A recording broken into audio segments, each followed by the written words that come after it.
Muito bom dia a todos. Vamos então dar início à audição conjunta entre o Sindicato Nacional de Ensino Superior e a Federação Nacional de Professores, no âmbito do grupo de trabalho criado especificamente para a avaliação do regime jurídico referente às instituições de ensino superior. Este grupo de trabalho tem estado a fazer várias audições portanto, agradecemos a vossa presença, agradecemos os contributos que sempre dão, e em particular a este regime jurídico que é tão estruturante para o funcionamento das nossas instituições de ensino superior.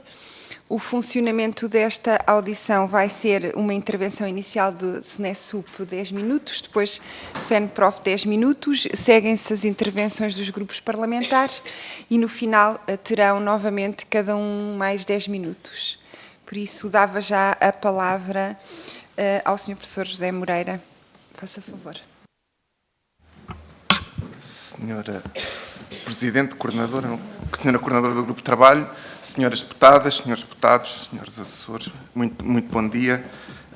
O SNESUP tem todo o gosto e achamos que temos a obrigação de colaborar neste processo de avaliação / futura revisão do regime jurídico das instituições de ensino superior e, como somos um sindicato, não vamos gastar muito tempo a elaborar sobre questões políticas mais genéricas do ensino superior, embora evidentemente a nossa preocupação, mas vamos nos tentar centrar naquilo que é mais o nosso âmbito de atuação, que é da relação entre os trabalhadores, neste caso os docentes e investigadores e as instituições de ensino superior, que para nós é fundamental.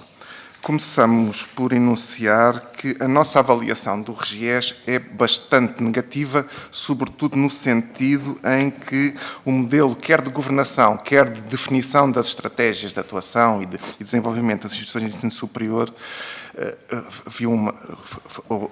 observamos uma enorme regressão da sua democraticidade e também do nível de participação, quer da comunidade académica, quer até, estranho que pareça, até da comunidade externa às instituições de ensino superior. Portanto, a nossa avaliação é muito negativa nesse aspecto e exortamos a que o novo RGES contemple um modelo de governação e de definição de estratégias que seja mais participado por todos os membros da comunidade académica, docentes, investigadores, os chamados trabalhadores não docentes, que são trabalhadores como nós, e os estudantes, e também, obviamente, a comunidade externa, em que a comunidade não é constituída apenas pela que tem neste momento representação nos Conselhos Gerais, ou que sentem ter representação nos Conselhos Gerais, que são, sobretudo, algumas forças com interesses legítimos, obviamente, no desenvolvimento do ensino superior, mas do ponto de vista, sobretudo, das empresas ou do que se chama agora numa palavra que eu detesto, mas não encontro melhor, que são os stakeholders.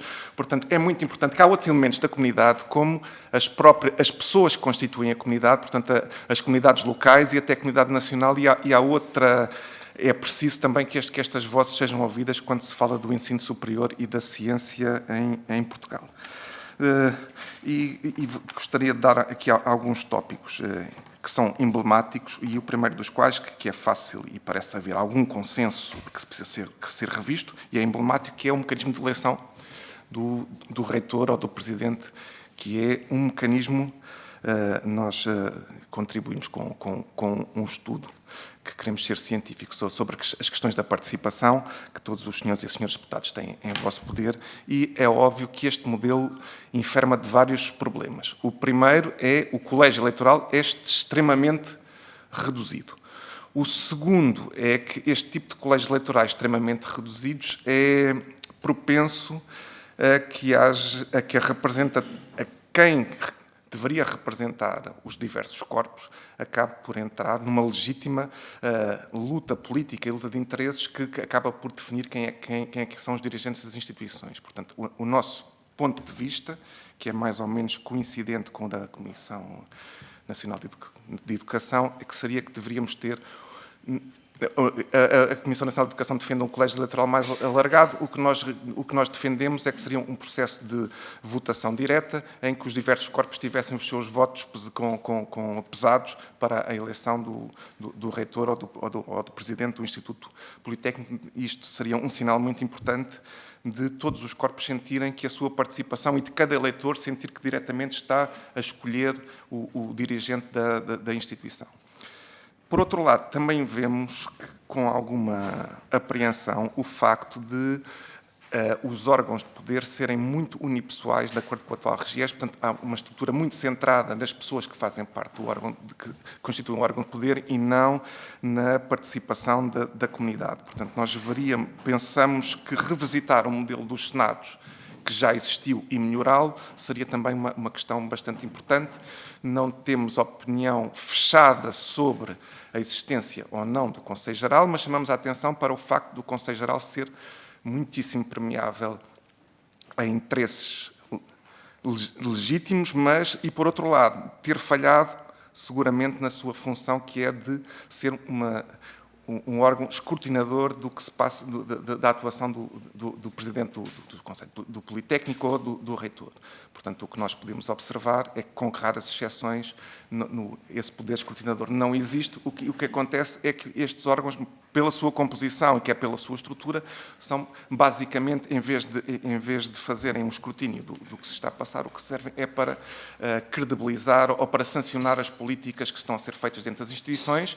Isto, obviamente, não estamos aqui a fazer nenhum julgamento de intenções, nem sobre as pessoas que constituem os órgãos, nem sobre os dirigentes, mas o que nos parece é que seria importante para o bom funcionamento do sistema que houvesse esta tensão entre um órgão que tem que ser fiscalizador e escrutinador e os órgãos executivos, e isso no atual modelo provou que isso de facto não acontece. Portanto, parece-nos ser muito importante esta questão dos órgãos de governo e de governação, que são, obviamente, também, além de serem práticos, são também emblemáticos, e depois há outras questões que para nós são fundamentais. O sindicato tem também uma avaliação muito negativa do regime fundacional. Aliás, a nossa posição de princípio é que defendemos que o regime fundacional deve ser extinto, por várias razões, uma das quais é que ele falhou desde o início, porque o permitido dote que deveria ser, que os governos deveriam ter dado às fundações, esse nem sequer existiu, portanto nunca houve o dote, nunca recebi. Eu estou a usar a palavra dote porque me está a escapar qual é que é a designação correta deste capital inicial que deveria ser dado às instituições de fundação. Isso nunca foi feito por nenhum dos governos, e, por outro lado, não nos parece que as eventuais vantagens compensem as desvantagens que nós assistimos na prática do dia-a-dia das instituições. Somos, obviamente, sensíveis a uma questão que tem sido usada como arma de arremesso ou como moeda de troca para a questão das fundações, que tem a ver com as facilidades da gestão. Ora, não nos parece que dentro da esfera pública não seja possível implementar um sistema de gestão que seja mais adequado às instituições de ensino superior.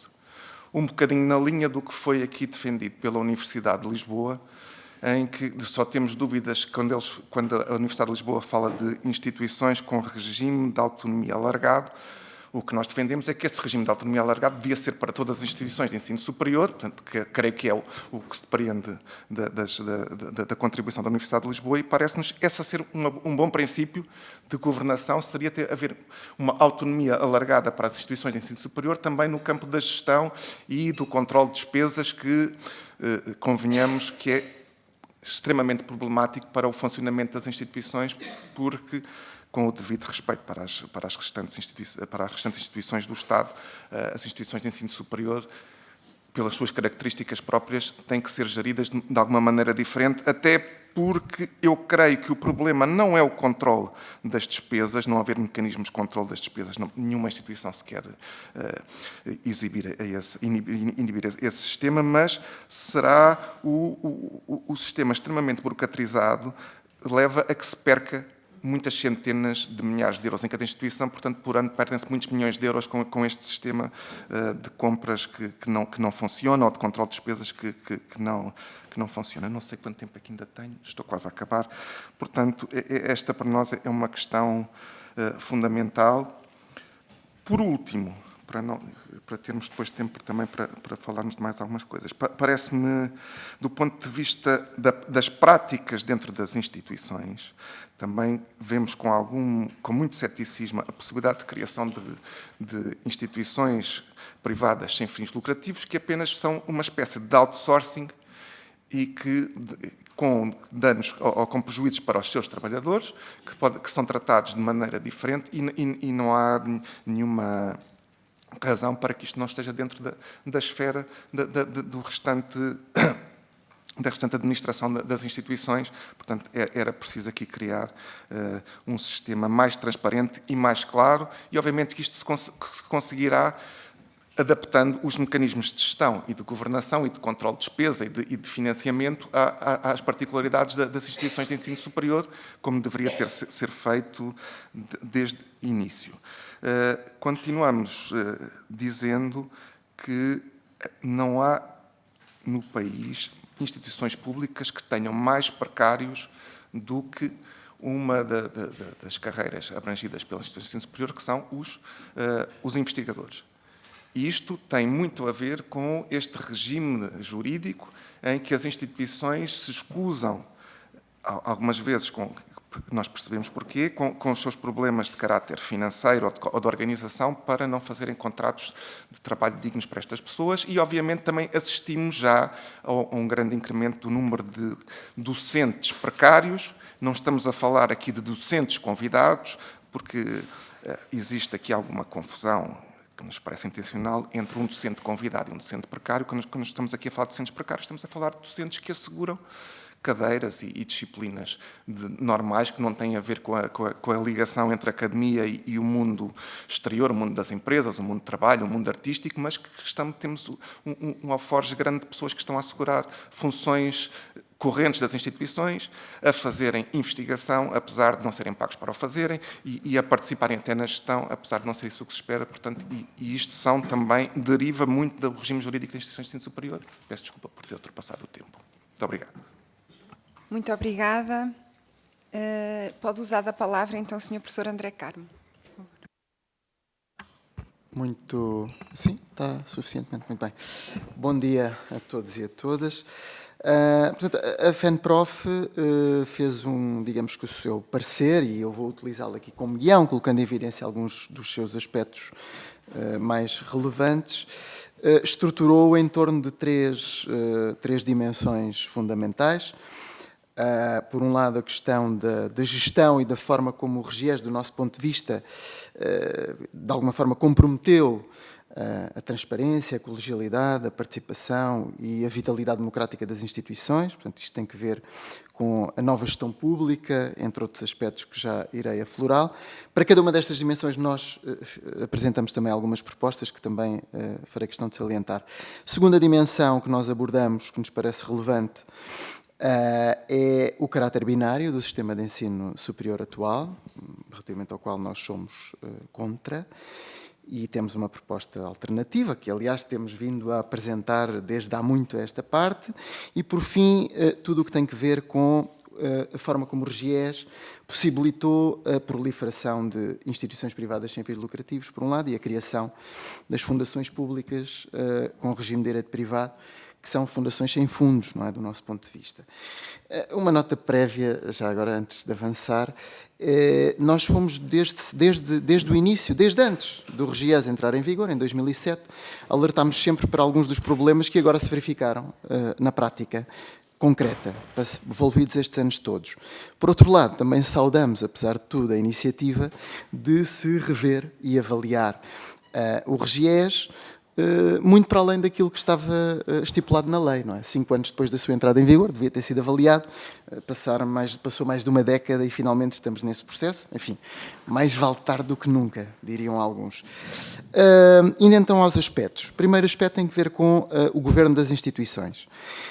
Nós entendemos que a nova gestão pública, enfim, está longe de ser um dispositivo retórico, institucional, discursivo, neutro, e tem implicações na forma como as instituições são geridas e governadas, e a experiência de aplicação do RGES demonstra que em muitos destes aspectos, aquilo que eu dizia há pouco, da erosão democrática das instituições, acabou por se concretizar.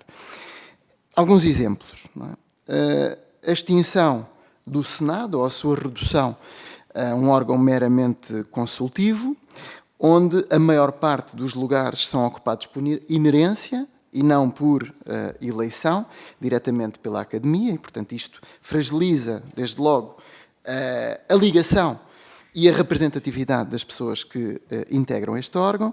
E depois o Conselho Geral, enfim, já foram aqui mencionados alguns problemas, mas em regra aquilo que se verifica é que ele fica muito dependente das agendas dos reitores ou presidentes, tem, digamos, uma lógica de funcionamento extremamente burocratizada que impede ou obstaculiza a possibilidade de desenvolvimento de qualquer reflexão estratégica sobre a instituição, e como a eleição dos reitores ou dos presidentes emana deste órgão, no fundo a eleição para o Conselho Geral em larga medida funciona como uma espécie de primárias para a eleição dos reitores ou dos presidentes.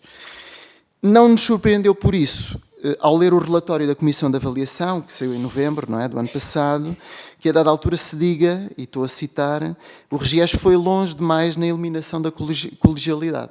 Portanto, aqui há uma convergência clara da nossa apreciação, já de longa data, com esta conclusão a que o relatório chega. Em todo o caso, o próprio relatório mostra que há uma diferença significativa, ou um contraste significativo na percepção ou na compreensão desta matéria entre, por um lado, as pessoas que representam a governação das instituições e, por outro, os docentes, investigadores, as organizações que os representam, como os sindicatos, entre outras. Não é? Há aqui um contraste muito significativo. Depois, o que é que importa aqui ver mais? Também há neste documento, no RGES, uma ideia segundo a qual, digamos, uma defesa da nomeação dos diretores de escolas, faculdades e departamentos, e não da sua eleição, e, portanto, nós entendemos sempre que a nomeação inverte esta relação entre dirigentes e comunidade, e, portanto, a eleição é, digamos, um mecanismo melhor e mais democrático do que a nomeação, porque quem é nomeado fica na dependência de quem nomeia, e, portanto, quem é eleito tem, digamos, a legitimidade que emana do coletivo que elegeu. Portanto, relativamente a esta primeira dimensão do governo, quais são as nossas propostas? Temos 4, irei apenas elencá-las. Existência obrigatória de um Senado, não é? Portanto, a ideia de assegurar aqui uma coesão e um reforço da representação e da participação de todas as unidades orgânicas do ponto de vista da gestão. Então, é um órgão que dá voz à Academia. Segunda proposta, reposição das Assembleias Docentes e Investigadores, com periodicidade pelo menos anual, que eram anteriormente os plenários dos Conselhos Científicos, Conselhos Técnico-Científicos e todos os órgãos plenários dos departamentos. Portanto, aqui, do nosso ponto de vista, há aqui, qual é a vantagem disto, não é? Entre outras. É a possibilidade de, no mesmo espaço, existirem pessoas com funções diferentes, designadamente investigadores e docentes, que partilham este espaço de reflexão partilhada, de reflexão conjunta, e, do nosso ponto de vista, isto gera um reforço da coesão, afinidade, empatia, até se quiserem, e nós queremos que, por exemplo, para concretizar isto estou a dizer, para ficar um bocadinho mais claro, dificilmente teríamos chegado a níveis de precarização do trabalho dos investigadores tão expressivos, tão esmagadores como eles são hoje, se esta possibilidade de poder haver diálogo transparente e colaborativo entre estes dois corpos de trabalhadores nas instituições pudesse ter algum espaço para a sua concretização, como este aqui que nós propomos. É essa dissociação, esse distanciamento, esse virar de costas entre estas duas comunidades em larga medida, que gera uma incompreensão mútua que tem sido particularmente lesiva dos interesses dos investigadores. Terceira proposta, eleição direta ou indireta do reitor-presidente pela Academia, portanto deve ter um caráter de maior representatividade. E quarta, quarta proposta, a composição dos Conselhos Gerais deve incluir membros do pessoal não docente e não investigador. Portanto, nós verificamos que os principais corpos prejudicados com o RGES e com a configuração dos Conselhos Gerais foram os estudantes e os funcionários, e era importante rever esta matéria. E, por outro lado, como também já foi dito, verifica-se que os membros cooptados, digamos, não cumprem o desígnio inicialmente inscrito, digamos, ou o espírito da coisa, que seria de trazer a sociedade para dentro da academia, ou romper com as torres de marfim da academia, não é? Portanto, criar aqui vasos comunicantes, porque, na generalidade dos casos, digamos, o perfil das pessoas, dos membros cooptados que integram os Conselhos Gerais, ou são outros académicos de outras instituições, ou são pessoas vindas do mundo empresarial, o que, convenhamos, é uma visão bastante afunilada e restrita daquilo que é a sociedade na sua pluralidade e diversidade. Segundo aspecto, sistema binário. Nós entendemos que o sistema binário, tal qual ele hoje existe, tendo em conta a evolução do sistema científico e tecnológico nacional, do ensino superior português, é um anacronismo. Há diferenças, as diferenças, digamos, que o RGES preserva entre os dois subsistemas têm a ver com a natureza dos ensinos. Portanto, um é científico, o outro é, digamos, estou a citar, formação vocacional e técnica avançada. E, portanto, nós entendemos que esta diferenciação é bastante artificial e está relacionada também com uma certa disputa em termos de prestígio, reconhecimento que há entre estes dois subsistemas, que não beneficia o conjunto e uma lógica de gestão integrada mais equilibrada do sistema pelo conjunto do país. Temos também, colocamos dúvidas sobre esta distinção em formação científica e formação técnica. O exemplo que apresentamos, quer dizer, e em forma de questão, é se haverá algum curso mais profissionalizante e aplicado do que medicina. Queremos que não, mas, no entanto, é um curso universitário por excelência. E, para além disso, o relatório menciona também outro aspecto que, enfim, colide com a existência de um sistema binário, que é esta existência de mestrados profissionalizantes nos dois subsistemas. Portanto, há aqui uma falta de coerência nesta solução que é preservada no RGES. Para além disso, os politécnicos viram ao longo destes últimos anos aumentar a qualificação científica dos seus trabalhadores, têm-se vindo a criar cada vez mais instituições, unidades de investigação em politécnicos. O politécnico já pode outorgar o grau de doutor e também num plano mais simbólico do que material. A própria designação em inglês, não em português, passou a ser Polytechnic University. Portanto, há aqui vários elementos que nos levam a defender, e esta é a dimensão da proposta, passar de um sistema binário para um sistema unitário, integrado e diversificado. Portanto, queremos que traduz melhor a realidade concreta e permite uma gestão mais equilibrada daquilo que existe. Eu não sei bem como é que estou de tempo, mas vou avançar apenas para o último. Bem, então, telegraficamente. IPSFLs e fundações públicas com regime de direito privado. As IPSFLs, do nosso ponto de vista, que são, digamos, que proliferaram a partir do RGES, e o próprio relatório da Comissão diz que o principal argumento utilizado para a sua existência e generalização é a redução burocrática. Portanto, elas não passam, do nosso ponto de vista, de offshores de instituições, de offshores de precariedade que existem e se desenvolvem no seio de instituições públicas.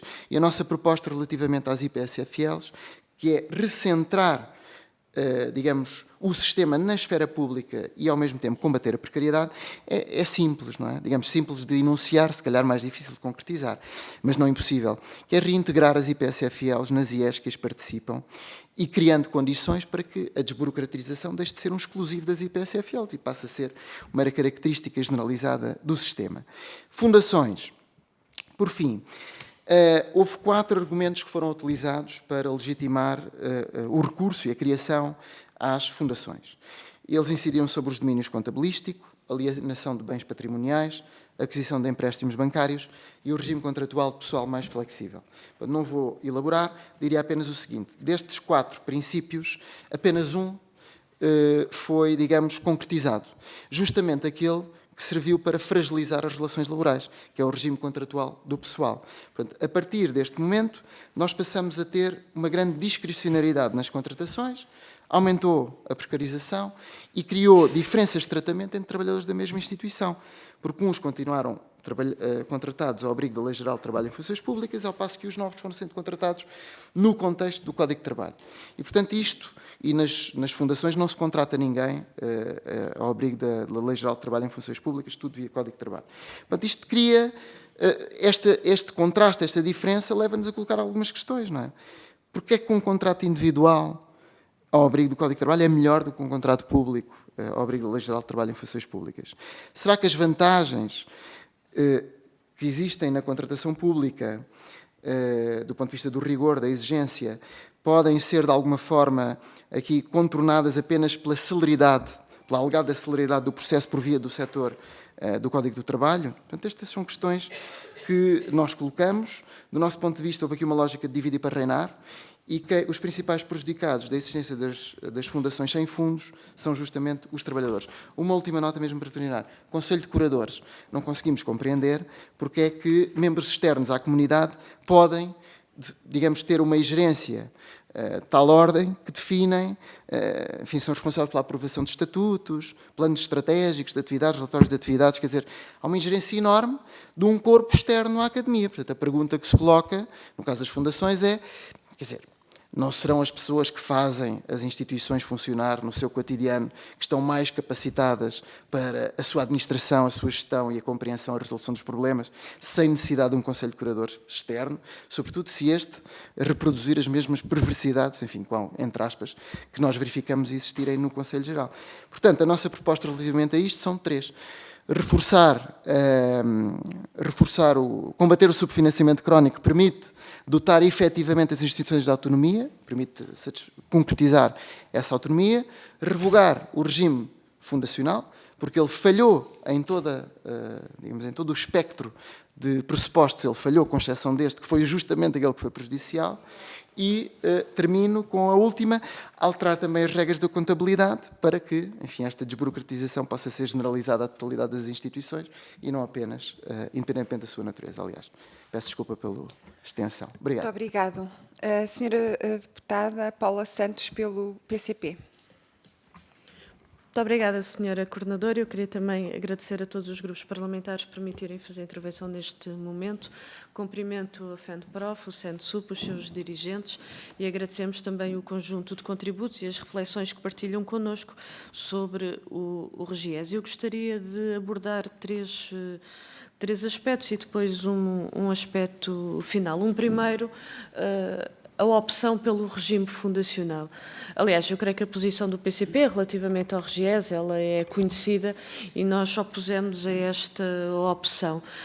E aquele que era o argumento, inclusivamente, para avançar para o regime fundacional, ele caiu por terra porque nada daquilo se concretizou.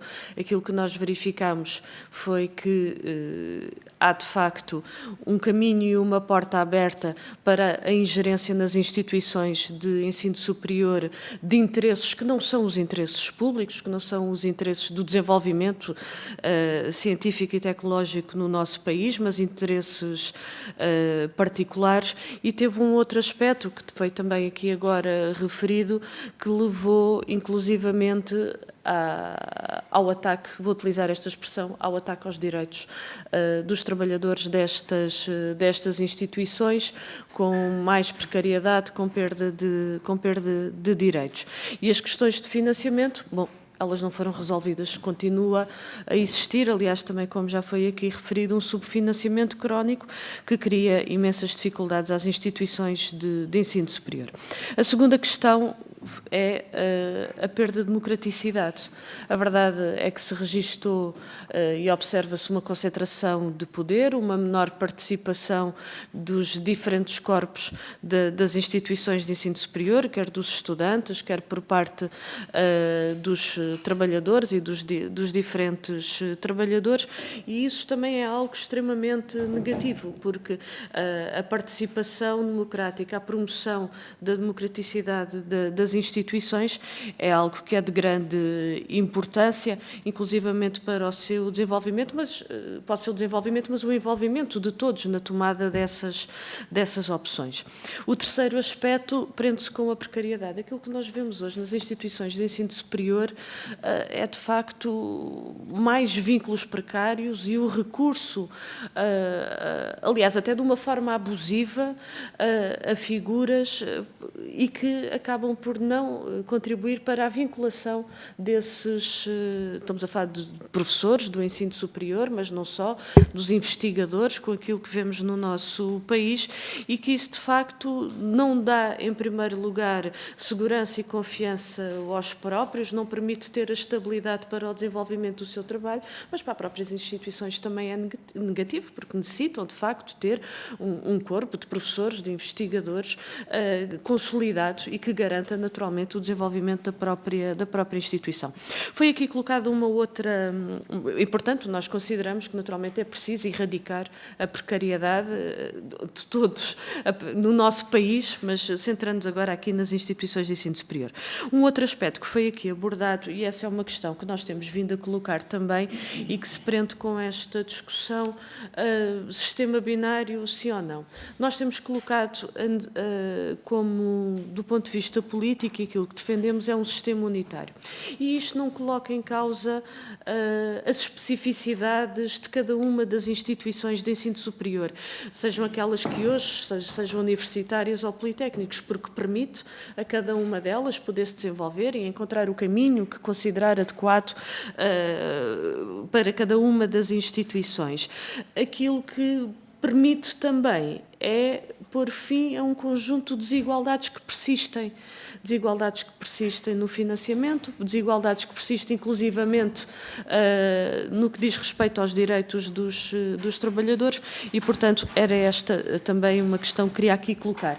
Para concluir, Senhora Coordenadora, referir da nossa parte, consideramos de facto que é necessário um novo regime jurídico que revogue, e essa tem sido aquilo que nós temos colocado, o regime fundacional, que garanta uma efetiva autonomia das instituições de ensino superior, coisa que hoje também está apontada, que assegure o financiamento através do Orçamento do Estado, o financiamento que é necessário em função das especificidades de cada uma das instituições, que valorize os trabalhadores, garanta os seus direitos, combata a precariedade e que assegure naturalmente a participação democrática, quer da comunidade, quando estou a falar da comunidade, estou a falar dos respectivos profissionais e dos trabalhadores das instituições de ensino superior, mas também dos estudantes, e que garante essa efetiva participação democrática. Muito obrigada, Sra. Coordenadora. E já agora, por uma explicação e para que fique público para todos, está a decorrer a audição da Ministra da Saúde, onde também terei de estar presente e por isso irei-me ausentar, mas está aqui uma camarada minha que está a acompanhar também a audição. Muito obrigada. Muito obrigada, Sra. Deputada. Senhora Deputada Rosário Gamboa, do Grupo Parlamentar do Partido Socialista. Muito obrigada, Sra. Coordenadora. Queria cumprimentar, antes de mais, os representantes da CNSUP e da FENPROF e agradecer-lhes não só os contributos que já têm dado ao longo deste tempo todo, nas suas reflexões acerca do RGES, mas também a exposição que acabaram de fazer. Da nossa parte, eu gostaria, na sequência também daquilo que acabaram de elencar, de me focar fundamentalmente em 3 ou 4 pontos essenciais no que diz respeito à natureza das entidades que hoje aqui estão a ser ouvidas. E nesse sentido, queria começar por autonomia, entendendo que as questões da autonomia são aquelas que se prendem com a pedra base das instituições, onde até, inclusivamente, a própria gestão dos recursos humanos tem lugar, e queria destacá-la aí, nesse sentido. Depois, o modelo de governo e as questões que têm a ver com a democraticidade interna, e, finalmente, também gostaria de ir ao sistema binário, apesar de ser uma das coisas iniciais. Relativamente às questões da autonomia, ainda encontro muito às coisas que acabamos de vos ouvir, quer da parte da FENPROF, quer da parte do CNESUB. Nós entendemos que uma das coisas que atrofia o desenvolvimento das instituições, o seu desenvolvimento em todos os sentidos, a sua procura da sua própria identidade, é exatamente a falta de autonomia. a falta de autonomia no que diz respeito à gestão patrimonial, económica e financeira, há algumas questões que estão atribuídas com mais facilidade às fundações e que nós entendemos que devem ser de todas as IES, o sistema de autonomia alargada a todas as IES, e, nesse sentido, julgo que há aqui alguma sintonia em relação ao que ouvi da vossa parte e há outras coisas que já conhecíamos, não é? Entendemos que esta autonomia reforçada é o nó górdico de toda a capacidade de se responder de uma forma eficaz à missão, de se responder de uma forma eficaz a um modelo de organização interna mais adequado, um modelo de gestão e, acima de tudo, há uma procura de identidade do que aquilo que é e que a instituição quer ser, e isto vai ter a ver depois com o sistema binário, que no fim gostaria de referir ainda. Depois, dentro disto, há uma das coisas que foi aqui dita e que nos parece central, é que o RGES, ainda que tivesse algumas limitações iniciais, essas limitações foram todas sucessivamente aumentadas através de um conjunto de diplomas conexos que foram sendo postos em cima do RGES, como, por exemplo, o Código de Contratos Públicos, muitas vezes questões que estão no Orçamento de Estado, até o próprio Decreto-Lei de Execução Orçamental e outros sucessivos. Nós entendemos e ouvemos aqui que o RGES deverá ter uma autonomia e uma soberania que deve sobrepor-se a qualquer uma destas legislações conexas que aparece. Independentemente, também podemos entender a necessidade da revisão de algumas destas coisas, como, por exemplo, códigos de contratos públicos, mas, acima de tudo, assegurar que, no próprio RGES, como aqui já foi dito, é preciso encontrar um modelo adequado às instituições de ensino superior que não são necessariamente igual a de outras empresas ou outras instituições. Entendemos que a questão da accountability também é crucial e que se deve julgar como um lado da outra moeda no que diz respeito quando se fala da autonomia. A prestação de contas de uma forma transparente e o próprio modelo deve assegurar e prever essa prestação de contas de modo transparente. No que diz respeito à autonomia, que tem muitas vertentes, mas vou falar no que diz respeito à contratação de pessoal, também julgo que era preciso ultrapassar algumas limitações que estão no RGES, no que diz respeito à contratação de pessoal e, em particular, na fixação de quadros de pessoal, os critérios que existem e que inibem as instituições e que são muitas vezes uma desculpa ou um argumento fundamental para alguma precariedade que continua a persistir nas instituições e que nos consideramos que é uma questão bastante grave. E também uma possibilidade de atrair melhor recursos humanos de uma forma mais ágil, que não deve ser só um requisito de algumas instituições, deve ser uma forma de estar e de gerir que deve permitir às instituições responderem dessa forma. Passando mais à frente, algumas questões, porque o meu tempo está a acabar, também nos parece que algumas questões que dizem respeito às fundações e mesmo às instituições privadas sem fins lucrativos, independentemente da sua existência ou não, entendemos que algumas das funções ou dos modelos de organização que têm devem ser revistos, como, por exemplo, ao nível da contratação de pessoal, não é? E as pessoas que estão a trabalhar nelas.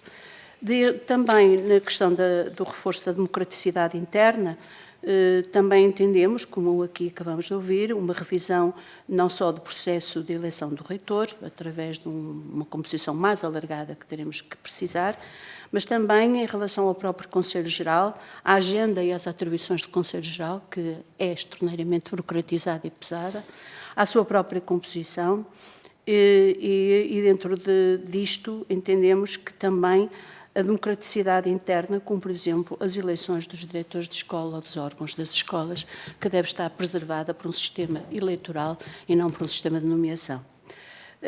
Depois, passando um bocadinho, estou a chegar lá, à questão do binário, nós entendemos que nem epistemologicamente, nem no desenvolvimento das instituições de ensino superior, as questões que aparecem na procura de diferenciação dos dois níveis de formação nos parecem, de facto, muito inconsistentes.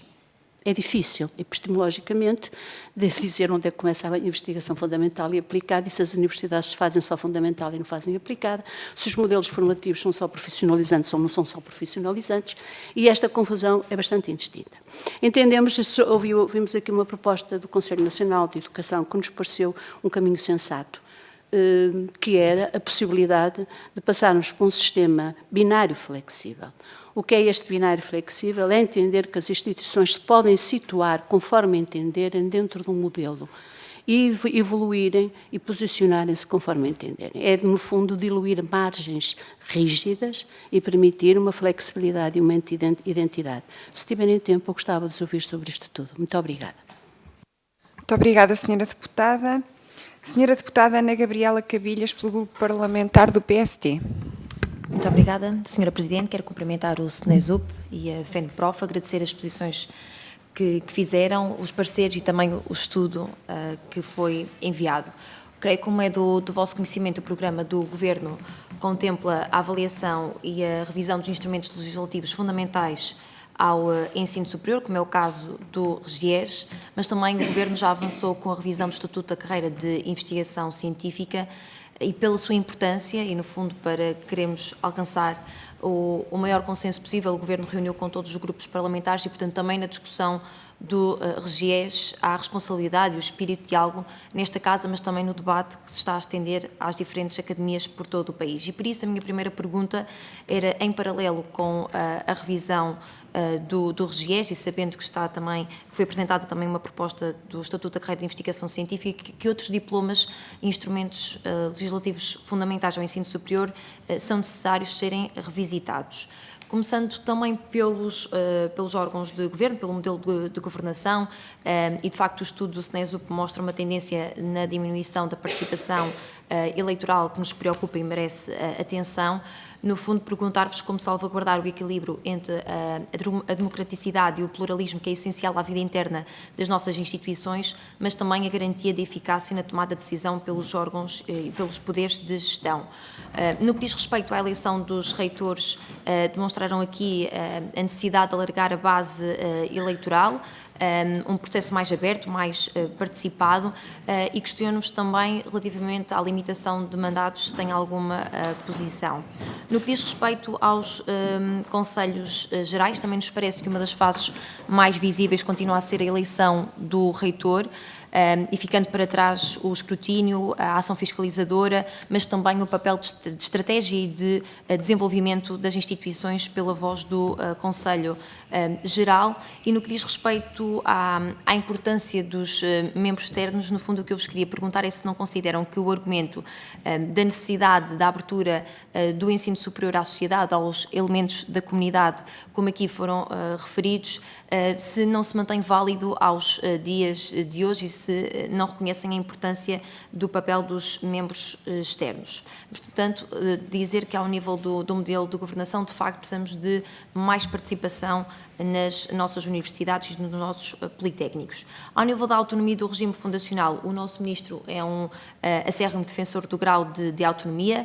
É essencial isolarmos as instituições de ensino superior de alterações legislativas às quais são muitas vezes alheias e de facto, acabam por não saber com o que é que contam e, portanto, ficam na gestão do curto prazo ou na microgestão do dia-a-dia sem conseguirem pensar no médio e no longo prazo, sem conseguirem ir mais além. E no que diz respeito ao regime fundacional, nós reconhecemos que a finalidade com que foram criados ainda não foi totalmente cumprida, mas que também aqui conseguimos ir mais além. No que diz respeito à ligação entre o ensino e a investigação, falei-vos das mudanças ao nível do Estatuto da Carreira de Investigação Científica, que vigora desde 1999, e, portanto, gostava de saber também as mudanças e a avaliação que fazem e o que é necessário ser alterado de forma muito concreta e como é que vem a articulação, o alinhamento entre o ensino e a carreira de investigação científica, porque creio que esta modalidade também é importante ser explorada.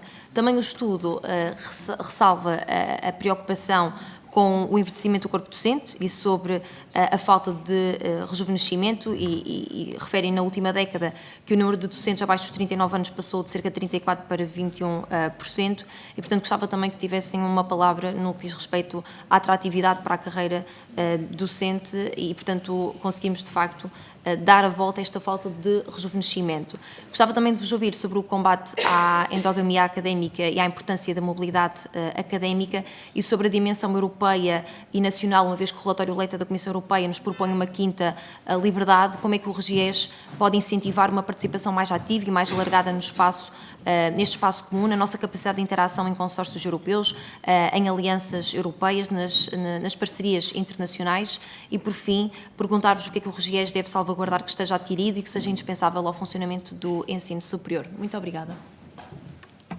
Muito obrigada, Sra. Deputada. A Sr. Deputado Gabriel Mitar Ribeiro, do Grupo Parlamentar do Chega.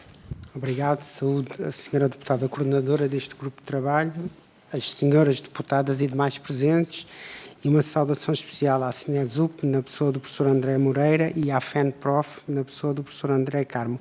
Eu vou tentar ir ao encontro das intervenções iniciais, que agradeço desde já, com 3 propostas de reflexão. A primeira, a extensão do regime jurídico das instituições do ensino superior. Parece-me que é isso que se chama burocracia, e essa burocracia é inimiga da transparência. A quem lê o RGES depara-se com uma lei extensa que parece uma Bíblia. São 185 artigos. Portanto, e se nós estivermos de acordo que o propósito maior da lei é o de conceder a autonomia às instituições do ensino superior, questiono os presentes se uma lei tão extensa não será a negação liminar da sua razão de ser. Ou, de outra forma, se não será essa uma causa maior da avaliação negativa que fazem do RGES. Segunda proposta de reflexão. Esta tem a ver com o alcance temporal da lei, a sua durabilidade. O RGES é de 2007, estava previsto para ser visto 5 anos depois, estamos em 2024 e essa obrigação legal não foi cumprida. Portanto, e nesse intervalo, os problemas do ensino superior não pararam de se agravar. O que eu questiono é se não seria avisado agora, no processo de revisão, e, de acordo com o respeito que a ciência e o ensino superior merecem, nós fazemos uma lei de alcance temporal maior e não pensada para ser revista ao fim de 5 anos ou até 10 anos. É que o princípio da estabilidade temporal em si é uma garantia do respeito da classe política pela autonomia da ciência e do ensino superior. Portanto, e se assim for, o setor tem de ser regulado por uma lei profundamente diferente. Portanto, uma lei que assente em grandes princípios que, por exemplo, possam ser definidos num preâmbulo e esse preâmbulo determinar expressamente que o propósito da lei é garantir a autonomia da ciência e do ensino superior, mas depois definir de forma simples, clara, objetiva, quais são os grandes princípios que definem juridicamente o significado dessa autonomia do ensino superior. E aqui eu incluo, no âmbito da autonomia, um modelo de governação das instituições do ensino superior. Mas outros aspectos poderiam ser considerados como a defesa da qualidade do conhecimento, o que é a responsabilidade cívica e social do ensino superior, poderá ser a autonomia e a responsabilidade efetiva de cada instituição do ensino superior pela sua sustentabilidade financeira. Alguns exemplos. É que se o RGES partir de uma definição jurídica precisa do que a sociedade portuguesa entenda deste conceito, a autonomia do ensino superior, isso seria uma espécie de novo contrato social, depois o articulado da lei poderia ser muitíssimo mais curto, mais simples, desburocratizado, objetivo. Terceira e última reflexão, esta sobre o sistema binário, outra questão aqui colocada. Nós sabemos que a realidade é dinâmica, ela está em reinvenção permanente e concordamos com a ideia do sistema binário flexível. Portanto, e a questão é esta, será que não devíamos prever no RGES a convergência entre os dois sistemas, já que ela existe, como é que ela podia caminhar para a convergência? E se esta não é uma possibilidade de responder à questão colocada de forma muito incisiva e objetiva pela FENPROF. E depois, em matéria de ciência, a ciência é ciência, quer dizer, não se partem de 2 modalidades diferentes, como muito bem, e concordo, defendeu e referiu a senhora deputada Rosário Gamboa. Agora, última nota, o que eu gostaria de acrescentar é esta. em Portugal e não só, mas especialmente em Portugal, nós precisamos de um debate epistemológico profundo sobre o que é que nós entendemos de que é a ciência. Porque isso depois determina tudo o resto. Porque ficamos com a ideia clara que há uma fragmentação abusiva da ciência apenas por razões institucionais, administrativas, financeiras, políticas. E isto é que explica, de alguma forma, o nosso, digamos assim, desconforto com o sistema binário. E muito obrigado. Muito obrigado, Sr. Deputado. Senhora Deputada Patrícia Gil Vaz, do Grupo Parlamentar da Iniciativa Liberal. Faça favor. Obrigada, Senhora Coordenadora. Cumprimentar a SNESUP e a FENPROF. Vou pegar nas últimas palavras da Senhora Deputada do PCP, pedindo desculpa pelas minhas idas e entradas e, após a minha intervenção, vou ter que sair porque estão outras comissões a decorrer e para as quais eu vou ter que ir. Mas, focando-nos agora no assunto que nos trouxe a esta audição, acho que todos concordamos que o RGES, sendo um documento estruturante da vida das instituições de ensino superior, deve acompanhar precisamente essa vida, deve ser atual e deve preparar as instituições de ensino superior para o futuro e, portanto, é claro para nós, como é claro para todos aqueles que estão aqui e que têm contribuído para esta revisão, que esta revisão já devia ter sido feita e que tarda esta oportunidade. Relativamente à SNESUP, nós já tivemos a oportunidade de reunir, já conhecemos aquela que é a vossa visão sobre este documento, também já lemos uma boa parte do livro que fizeram sobre esta revisão. Obviamente que temos algumas concordâncias, algumas discordâncias, mas também já o podemos analisar. Pelo por saber, ou seja, reunimos com a SNESUP, uma vez que é o sindicato que reúne o maior número de associados no ensino superior, sem, no entanto, ter sido representado na Comissão de Trabalho da revisão do RGES, e nós achamos que era importante ouvir o vosso lado. Por outro lado, a FENPROF foi uma, se não a maior impulsionadora da criação deste grupo de trabalho, exigindo a urgente avaliação e revisão do RGES, e obviamente que as vossas contribuições também são bastante meritórias e ouvimos-las com muito cuidado. Obviamente, a mesma situação da SNESUP, concordamos com algumas, não concordamos com outras. A questão aqui é que ambas colaboraram para esta revisão e da análise das vossas propostas, a nossa conclusão é que convergem em determinadas preocupações e têm algumas diferenças em relação ao reforço do caráter público das instituições de ensino superior, ao combate da precariedade e focando-nos na questão dos pontos principais em comum. Eu começaria pela democratização da gestão, sendo que ambas defendem uma eleição direta de reitores e presidentes pelas comunidades académicas, rejeitando o atual modelo onde o Conselho Geral é responsável por essas nomeações e concordam com a necessidade de reestruturar o Conselho Geral, reduzindo o peso dos membros externos e assegurando a maior representatividade de professores, estudantes e funcionários técnicos e administrativos. Aqui neste ponto, a Iniciativa Liberal também concorda que deve existir uma maior representatividade das várias franjas daqueles que dão vida às instituições de ensino superior. Obviamente temos que avaliar depois qual será o melhor modelo, mas parece-nos que aqui que a representatividade e o aumento da representatividade é uma questão pacífica. No combate à precariedade há um consenso sobre a urgência de eliminar os vínculos precários que caracterizam uma grande parte das contratações do ensino superior, propõem-se a limitar os contratos a termo apenas a necessidades transitórias e promovem a estabilidade laboral e condições dignas para os docentes e investigadores. Relativamente aqui ao regime fundacional, eu penso que é das questões que causa mais controvérsia, sendo que quer a FENPROF, quer a SNESUP criticam este modo de funcionamento das IES, consideram responsável pela mercantilização das instituições e pela precarização das relações laborais e sugerem a sua extinção e a reintegração das instituições no regime do modelo público tradicional. A questão que eu queria aqui colocar relativamente a este ponto, eu percebi quais são os motivos pelos quais consideram isto, mas tivemos aqui já entidades a testemunhar as melhorias significativas deste funcionamento e desta autonomia das instituições que têm neste momento o regime fundacional, e eu queria explicar o porquê. Eu queria que explicassem o porquê desta forma diferente de ver esta questão e porque é que consideram que estas instituições acham que o regime é favorável à vida das instituições.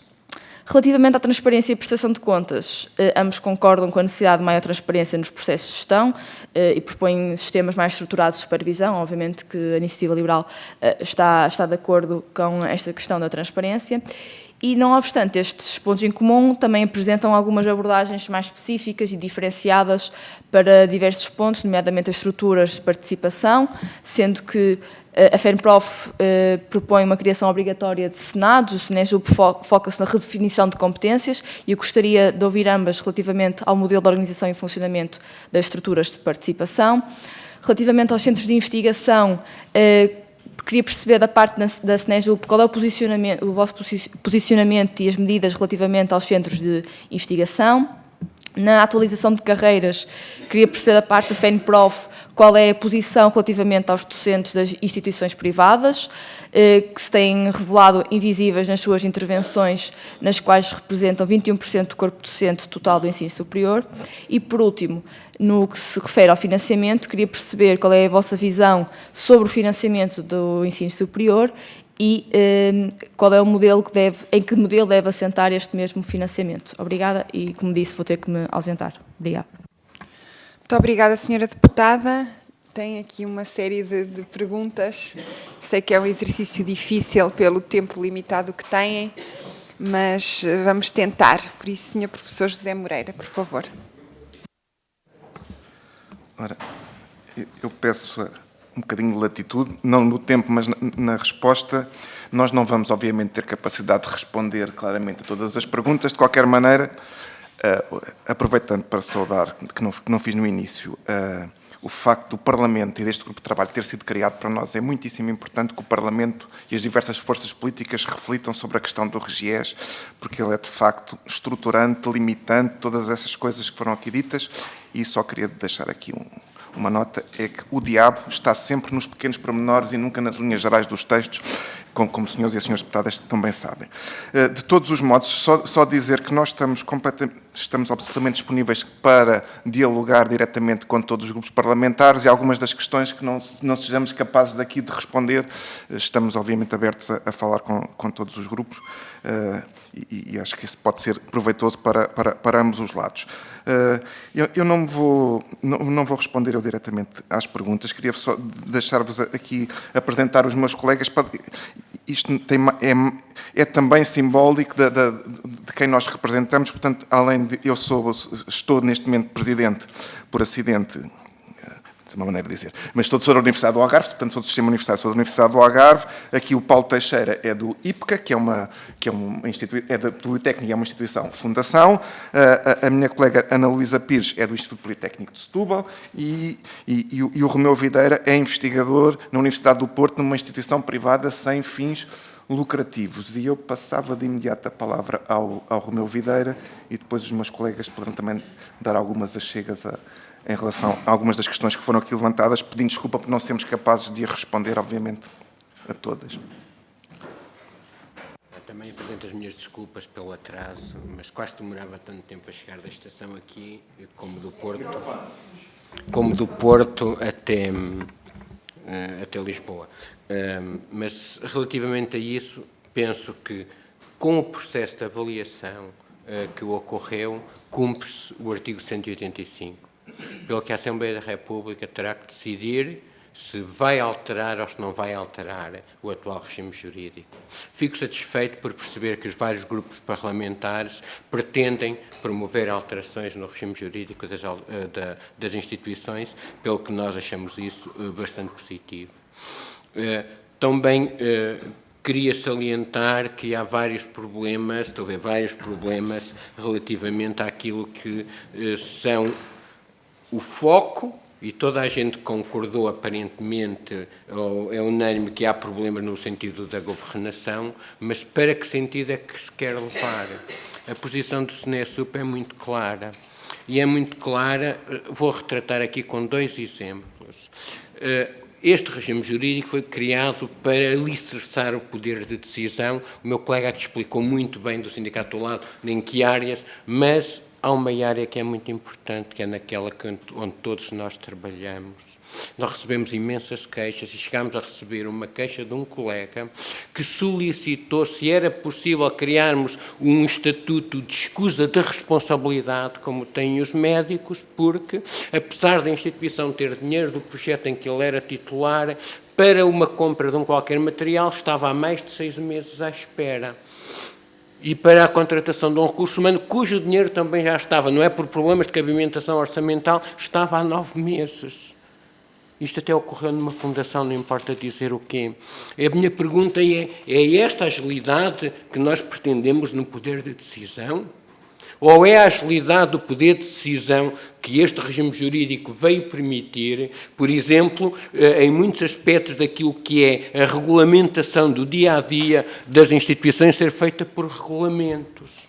E nesses regulamentos, as instituições de norte a sul do país, Açores e Madeira, foram unânimes numa coisa, ou quase unânime, privilegiar naquilo que é, por exemplo, o regulamento da avaliação de desempenho, as pessoas que estão na gestão, os cargos de gestão, atribuindo-lhe em muitas delas até a possibilidade e o automatismo de ter excelente, pelo que as pessoas que estão na gestão, ou muitas delas, acabaram por ser privilegiadas em relação a outros. É este tipo de agilidade que nós pretendemos?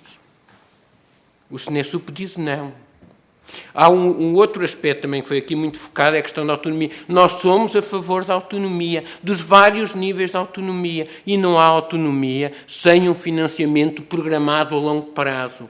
Portugal precisava ter financiamentos para 10 anos, renováveis a cada 5 anos, que é que para o anterior ainda não ter acabado. Sem esse tipo de financiamento é difícil fazer planeamento e daquilo que é a nossa dimensão de gastos no ensino superior e ciência e a dimensão daquilo que é o próprio orçamento como um todo, penso que não haveria qualquer problema, se houvesse esse entendimento, de esta tipologia de previsão para a questão do financiamento, alargado ao prazo de uma renovável ao prazo de 5 anos. Há uma questão que também me pareceu importante, foi aqui levantado pelo deputado do Chega, se queremos ou não manter ou alargar aquilo que é a revisão, a futura revisão daquilo que é um novo estatuto, não sei, de 5 anos, 10 anos. O SNESUP sublinha sempre é que o que estava lá era um princípio de precaução. Porquê? Porque as alterações foram profundas. E foram profundas ao nível daquilo que são os outros aspectos da autonomia. Porque não há verdadeira autonomia se não garantirmos também a autonomia pedagógica e científica daqueles que trabalham.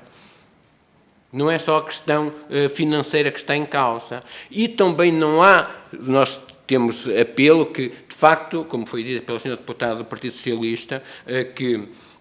o Tribunal de Contas tem feito muitas inspeções, tem salientado muitos pontos divergentes daquilo que é eventualmente a lei, não sei se para bem ou para mal, para nós sempre que há escrutínio é para bem, mas há um outro pormenor que precisa igualmente de escrutínio, que na nossa opinião devia estar no regime jurídico das instituições, que é, se nós continuamos a regulamentar as coisas fundamentais do dia-a-dia por regulamentos, devia um órgão para avaliar esses regulamentos estão ou não de acordo com a lei.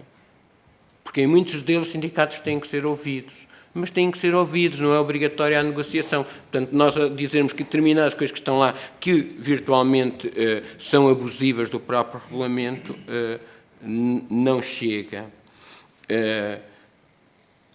A questão do modelo binário, não binário, o SNESUP acha que todos os modelos, em quais for, e defende aquilo que é a importância, é que todas as instituições tenham dignidade e possibilidade de funcionar. Portanto,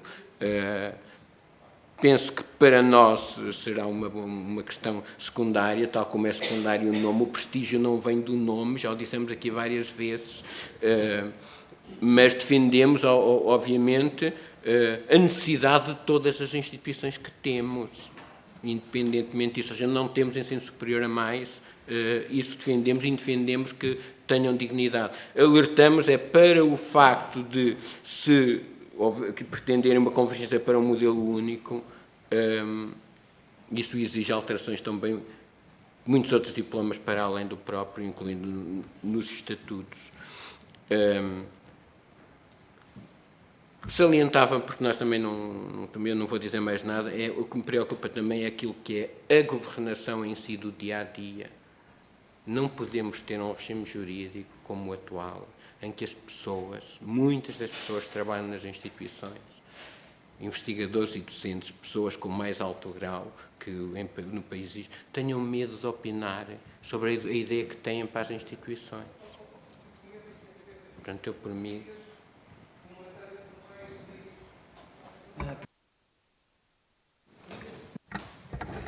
Ora, muito bom dia também. Eu não me vou alargar, porque também o tempo não é tanto como isso. Gostaria apenas de referir dois aspectos.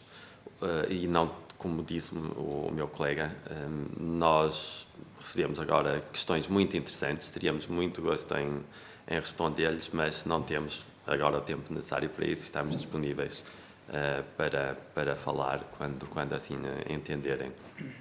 Mas gostaria de destacar duas coisas. A questão da democraticidade nas instituições é muito importante. A pirâmide de nomeações que se criou com o atual regime é muito grave nas instituições. Veja-se um exemplo de termos instituições em que comissões de ética são nomeadas, comissões anticorrupção são nomeadas. Tudo é nomeado. Centralizamos o poder numa pessoa e, a partir daí, temos uma pirâmide de nomeações que são adversas precisamente à diversidade e ao aparecimento de diferentes opiniões e à diversidade de opiniões dentro das organizações. E isso é muito grave e tem sido danoso para o sistema.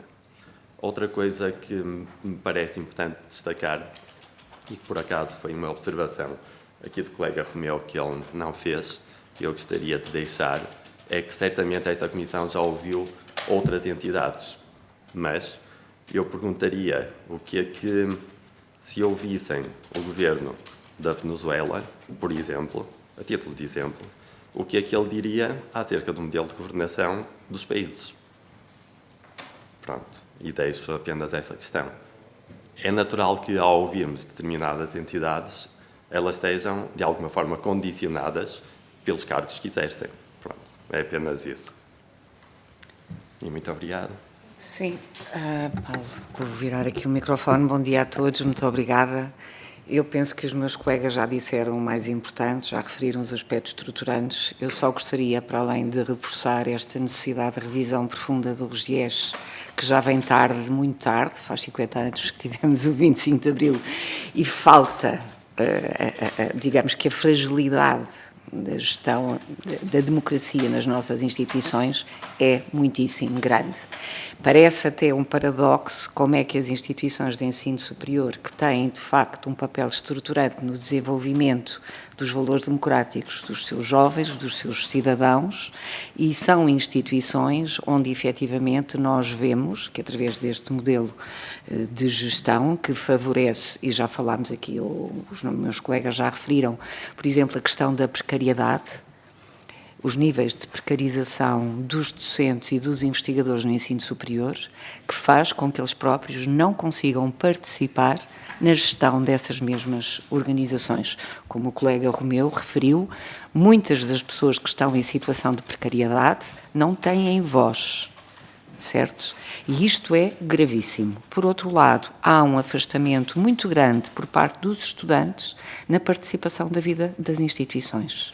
E isto é, penso eu, algo que todos nós temos que refletir, porque estamos a fazer a formação das pessoas mais qualificadas neste país, que vão ter um papel, e que têm muitos adultos que estão no ensino superior, têm um papel ativo, social, profissional, a nível do desenvolvimento do país. Portanto, eu acho que estas duas questões fundamentais, da falta de participação associada à precariedade e às fragilidades do sistema democrático dentro das instituições são muito graves neste momento. Temos instituições onde se observa uma tendência para o autoritarismo e onde efetivamente as regras são impostas de cima para baixo e os docentes, os investigadores, os funcionários têm muito pouco espaço, digamos assim, para poderem participar e para poderem ser ouvidos. E isto é muito grave, efetivamente, 50 anos depois do 25 de Abril. Para terminar, Sr. Professor. Eu ia só deixar aqui uma nota rápida. É o seguinte, pensarão os senhores e senhoras deputadas, ou alguns pensarão, então, mas eles estão a defender o ponto de vista apenas dos docentes e dos investigadores, e quando aqui a minha colega refere o problema do medo que há dentro das instituições, isto está profundamente relacionado com qual é a missão das instituições de ensino superior. E eu peço aos senhores e senhoras deputadas, se finalmente for revisto o RGES, que se pense que a missão fundamental das instituições de ensino superior é transmitir e produzir conhecimento. E muitas vezes nestes diplomas esquece-se qual é a missão fundamental das instituições de ensino superior, que é produzir e transmitir conhecimento. E deixe-me só dar aqui uma nota ligeiramente lateral, é que neste momento as grandes preocupações a nível da gestão corrente das instituições, a questão sobretudo a questão da transmissão do conhecimento, está cada vez mais posta de lado. Nós vamos enfrentar graves problemas se não atendermos à questão da missão de transmissão do conhecimento nas instituições de ensino superior. A investigação científica é fundamental e estas duas vertentes têm que estar presentes em igualdade de circunstâncias. E depois, referir aqui com algo. A questão dos investigadores é importantíssima, eles têm o seu papel dentro das instituições de ensino superior e são muitíssimo bem-vindos e são fundamentais, mas lembrar uma coisa que por vezes parece esquecida no discurso público, é o seguinte: os professores das instituições de ensino superior são também todos fazem todos investigação científica. E boa parte da investigação científica deste país é assegurada por pessoas que cumprem as duas funções. Não se veja aqui nada contra a integração dos investigadores nas instituições de ensino superior, que é um passo importantíssimo, mas é preciso também, não há aqui nenhuma dualidade entre investigação e ensino, antes pelo contrário, são duas faces da mesma moeda, e é só reforçar o apelo a que se procurem entendimentos genéricos dentro desta questão. Pensamos que esta lei é fundamental para o desenvolvimento da nossa comunidade nacional, portanto, obviamente que há sempre disputa política e essa também é saudável, mas é preciso termos em conta que estas opções a serem feitas são opções para o futuro e vão condicionar muito do nosso desenvolvimento e de qual é o modelo de desenvolvimento que nós queremos para este país. E, obviamente, cada um depois agirá de acordo com as suas convicções políticas ou filosóficas. Isso também nos parece bom e desejável. Muito obrigado pela vossa atenção. Muito obrigado. Sr. Professor André Carmo. Muito bem. Então, vou tentar aqui reagir aos vários partidos que se pronunciaram. Não é? Relativamente ao PCP, à intervenção da deputada Paula Santos, enfim, há aqui uma convergência em várias matérias, com base no que foi dito, e eu salientaria apenas dois aspectos que foram mencionados e, enfim, com os quais nós estamos inteiramente de acordo e que temos também colocado nas nossas prioridades do ponto de vista da reivindicação e da construção de propostas. É a questão, o peso crescente da precariedade, não é? Portanto, o peso relativo crescente, e é particularmente gravoso no ensino superior politécnico, não é? Onde, em termos globais, o peso dos contratados a termo é superior às pessoas que são contratadas na carreira, ou muito, muito próximo disso, e, portanto, essa é uma das questões centrais que importa resolver, e para as quais o RGES contribuiu negativamente, como tentei demonstrar na intervenção inicial. E a segunda nota tem que ver com o sistema, não é? Também parece haver aqui, com variação terminológica e nomenclatura, mas parece haver aqui uma certa convergência no entendimento, com a preocupação também, creio que partilhada, de preservar as especificidades, não é? As especificidades que vêm do enraizamento ou da imbricação socio-territorial das instituições.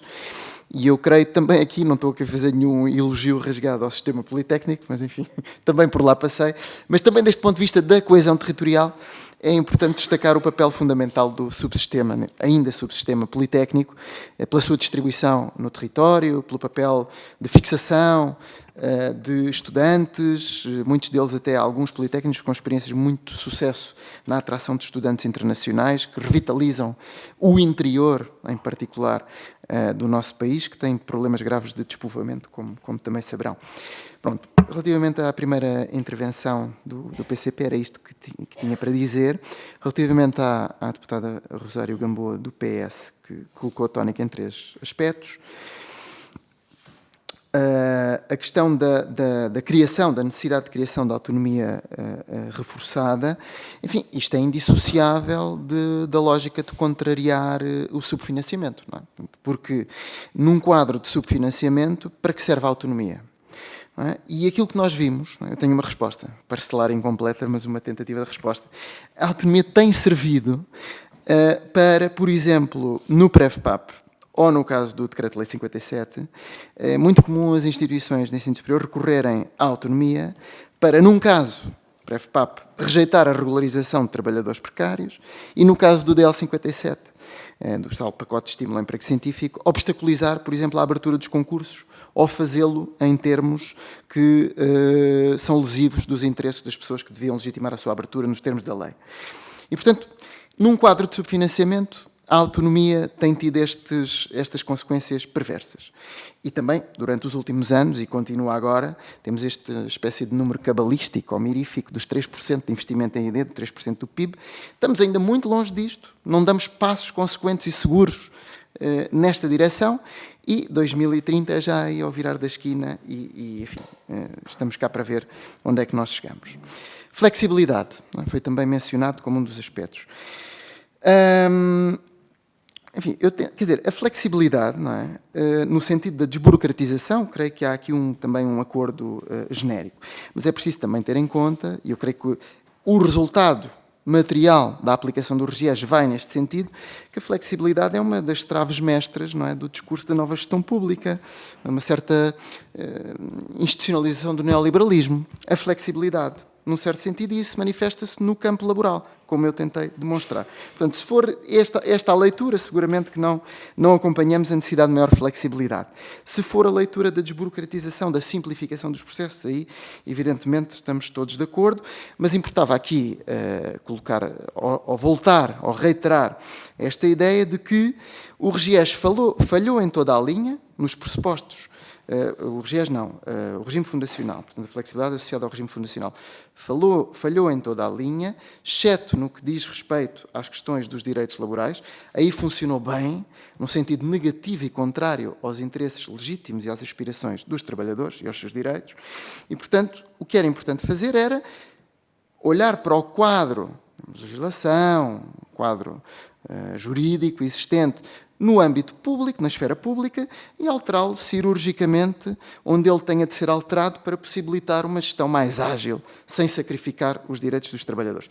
De resto, isto não é novo. Em tempos até num encontro científico, na altura o Pedro Teixeira, que foi secretário de Estado, até ouvi dizer isto.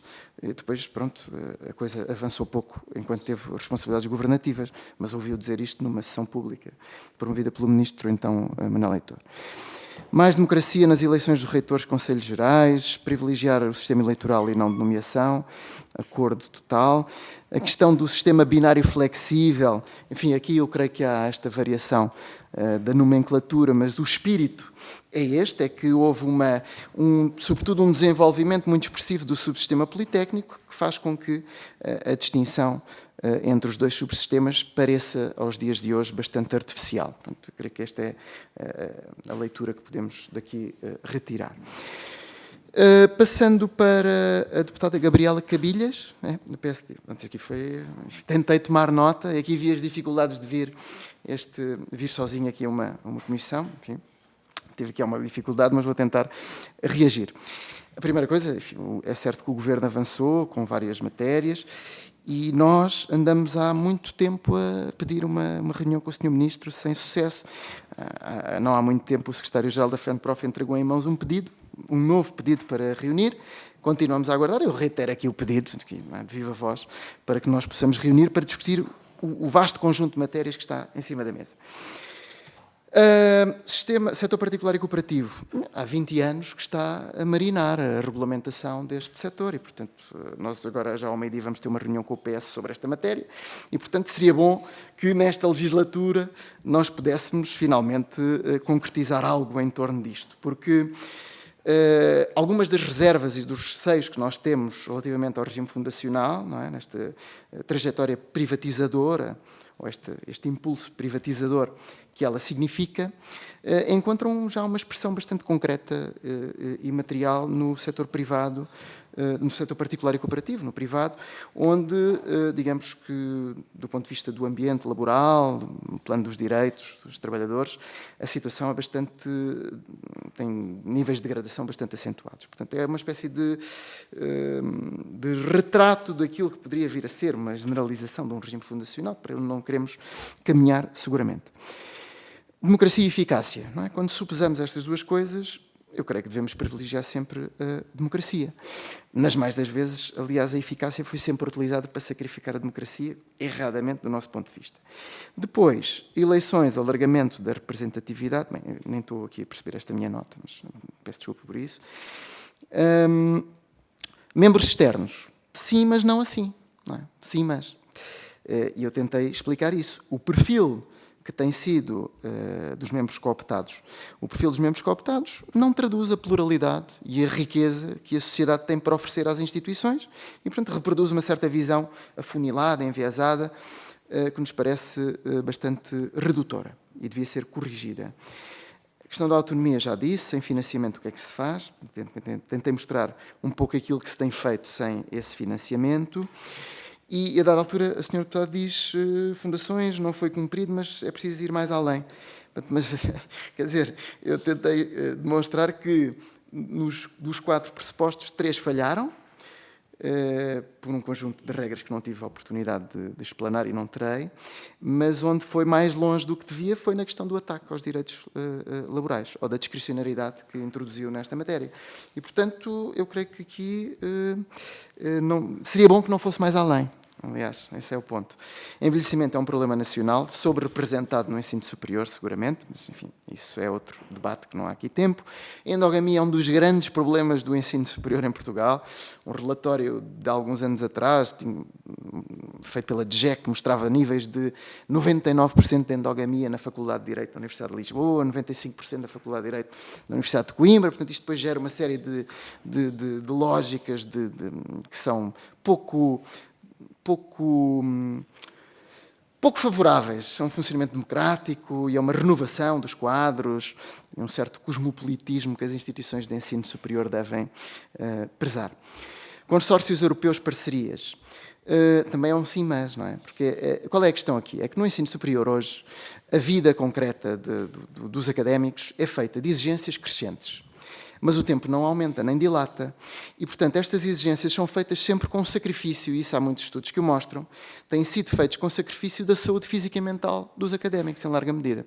Portanto, níveis de burnout, esgotamento, são, digamos, muito generalizados.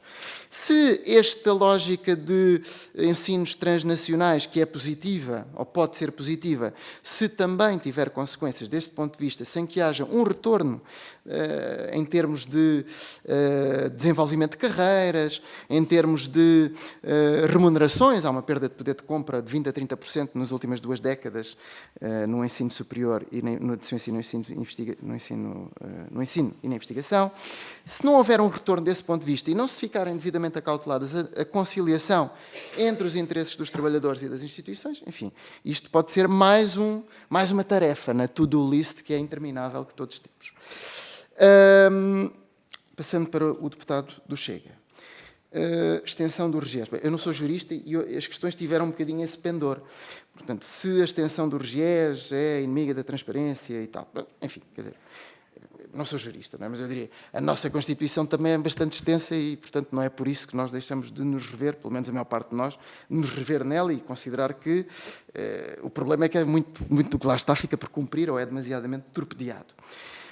RGES 2007-2024, a questão da temporalidade, enfim, aspectos técnicos. Estabilidade temporal, não é? Portanto, eu diria o seguinte, se as alterações do RGES forem no sentido que nós defendemos, nós, e não estou a ser, digamos aqui, nem oportunista nem nada, mas a brincar um pouco, mas se for no sentido que nós defendemos que é o mais justo e adequado ao funcionamento das instituições que salvaguarda os direitos dos trabalhadores, então, quanto maior o tempo de vigor, melhor. Se for no sentido contrário, como foi o RGES, e por isso é que nós, desde a primeira hora, dissemos que ao 5º ano deveria ser avaliado, e andámos muito para além disso para que isto pudesse avançar, então, quanto mais rápido, melhor. Portanto, aqui, em função da natureza material do objeto jurídico, nós fazemos variar a nossa perspectiva sobre o assunto. Sistema binário flexível, enfim, já falámos aqui, convergência, parece-me que é importante reforçar a coesão da rede. E sobre o debate sobre a ciência e a sua necessidade, eu diria que hoje em dia, mais do que nunca, se faz muito debate sobre ciência, se faz muita ciência de enorme qualidade em Portugal. O problema é a precariedade, são as condições em que ela é feita. Não é? A esmagadora maioria da ciência que se faz é feita por trabalhadores, cientistas, que trabalham num regime, eu gosto muito de usar esta expressão, que, enfim, adjetivo de infame, que foi dita pelo CRUP, de elevada rotatividade. Não tem de ser assim, com elevada rotatividade, tem de ser com estabilidade e previsibilidade. É assim que deve funcionar a ciência. Patrícia Vaz, da Iniciativa Liberal, que fez aqui um estudo comparatista entre as nossas duas propostas. Enfim, eu acho que leu mal algumas coisas, não é? Não está cá, mas porque nós não dizemos que a eleição do reitor deve ser direta, nós colocamos a possibilidade de ser direta ou indireta, o importante é reforçar a representatividade do mecanismo, porque a eleição direta também pode envolver desafios que importa acautelar, portanto, mas o princípio é o do reforço da democratização. A reestruturação dos Conselhos Gerais, nós nunca dissemos que era no sentido da diminuição do peso dos cooptados, portanto, a questão é do perfil e do aumento do peso relativo, quer de estudantes, quer de funcionários, sobretudo quando eles não têm nenhuma representação, e isto acontece em algumas instituições. Combate à precariedade, enfim, no sentido pouco liberal do termo. Regime fundacional, não me parece haver, ao contrário do que foi sinalizado, não me parece haver aqui grande controvérsia. Portanto, a questão é a revogação do regime fundacional, porque ele falhou em toda a linha. Quando ao contrário, não é? Esta é uma perspectiva, ao contrário daquilo que é a perspectiva habitual dos representantes das instituições que enverdaram pelo regime fundacional, que fazem nos seus exercícios de avaliação ou de autoavaliação, são juízes em causa própria, são sempre bastante laudatórios e, se não mesmo, prosélitos das virtudes que ficam por demonstrar, de facto, das opções que escolheram. Para terminar mesmo. Pois é. Atualização de carreiras, financiamento reforçar, não se podemos continuar a trajetória de desinvestimento, que continua já hoje, não é? Porque nós vemos isso com os menos 68, creio, milhões de orçamento para a FCT. Se isto não é sinal de desinvestimento, eu não sei o que será disso. Muito obrigado. Damos por finalizada esta audição. Agradecemos mais uma vez a vossa presença, todos os contributos que já tiveram a oportunidade de enviar e manifestamos também a nossa disponibilidade para continuar a receber os vossos contributos e tudo o que acharem oportuno durante este processo que agora ainda irá decorrer de concretização da revisão deste regime jurídico e, portanto, até à sua aprovação, certamente teremos a oportunidade de interagir. Por isso, muito obrigada e um bom dia.